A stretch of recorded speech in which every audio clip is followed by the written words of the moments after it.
gouvernement. Elle répondra à toutes les questions que l'on se pose à la veille du confinement. Vous l'avez vu, elle est en train de se préparer, Sibeth Ndiaye.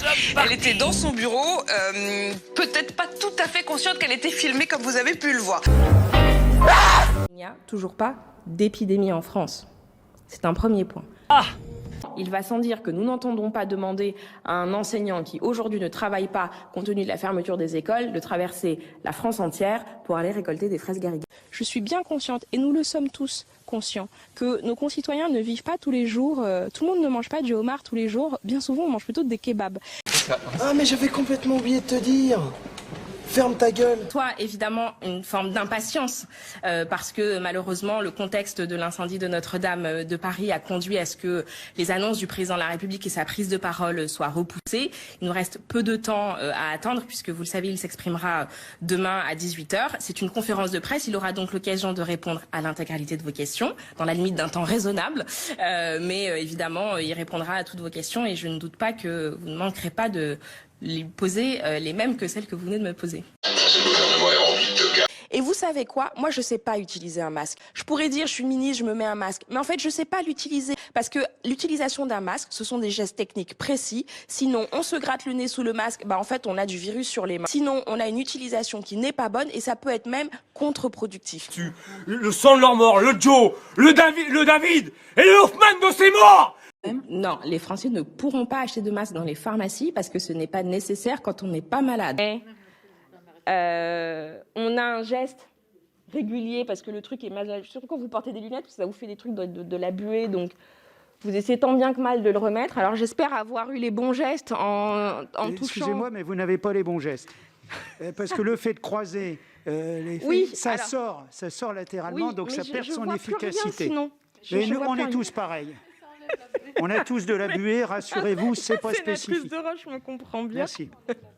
Voilà ce que je voulais vous dire. Et c'est pour ça, pour le coup, je vous le dis, c'était une formule qui était maladroite, je le reconnais complètement. Avant d'arriver, on ne va pas fermer toutes les écoles de France. Comme quand il y a une épidémie de grippe en France, on ne ferme pas toutes les écoles de France. Pas de risque de pénurie de masques? Non, il n'y a pas de risque de pénurie. D'abord, pour les masques dits chirurgicaux, les bleus un peu plissés, en fait, on a des stocks d'État qui ont été réalisés dans des mandatures précédentes. Vous leur dites encore une fois, puisque vous dites... Mais en revanche... un peu de patience. Ce que je dis, c'est que nous avons fait sur les gilets jaunes. Oui, je crois que nous avons produit un certain nombre de mesures qui sont de nature à répondre aux interrogations qui se sont faites jour au début de la crise des gilets jaunes. Non.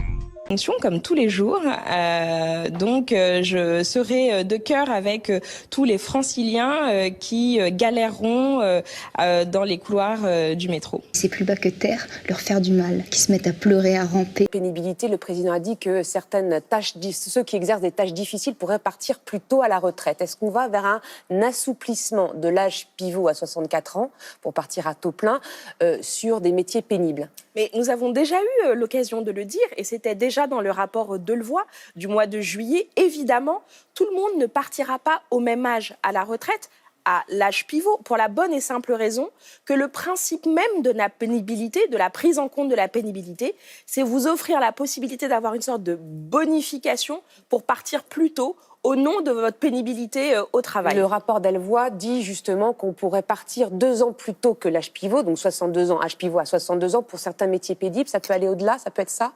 Écoutez, on ne va pas faire la négociation aujourd'hui sur ce plateau de télévision, mais en tout bien, écoutez, comme je vous le disais, on ne va pas se faire la négo maintenant, tout de suite, toutes les deux. Mais en même temps, je ne saurais pas expliquer aujourd'hui à mes enfants, par exemple, est-ce qu'il est normal ou pas de jeter des pierres sur les forces de l'ordre. Là, c'était une adulte, hein? Bien sûr. C'est ce qu'ont souhaité faire le président de la République et le Premier ministre. Il ne saurait être question de présager de l'innocence, de la culpabilité de François de Rugy en la matière. Je sens que ce lapsus va faire florer sur les réseaux sociaux et j'ai déjà envie d'effacer cette séquence.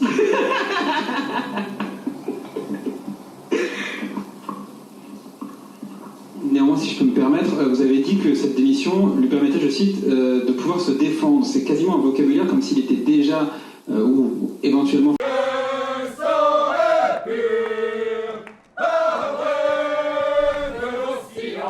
jeunes étaient encore mobilisés hier un peu partout en France, à Paris, même s'ils sont de moins en moins nombreux. Est-ce que vous diriez tout simplement ce matin que ce mouvement est fini ? Alors, force est de constater qu'il y a encore des personnes qui se réclament des gilets jaunes et qui manifestent. Donc, factuellement, le mouvement n'est pas terminé.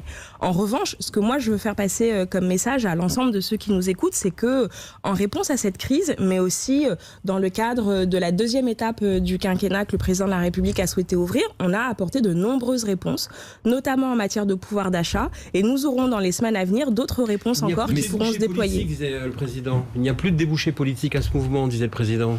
Dès lors que beaucoup de réponses ont été apportées aux revendications qui étaient celles des Gilets jaunes, beaucoup de réponses restent encore à apporter et sont, si j'ose dire, dans les tuyaux. C'est ce que nous dira le Premier ministre dans son discours de politique générale. Oui, il n'y a plus vraiment de débouchés politiques pour les Gilets jaunes aujourd'hui. Toujours de l'optimisme. L'optimisme de ceux qui ont la conviction qu'on est en train de mener une réforme qui est importante pour la France.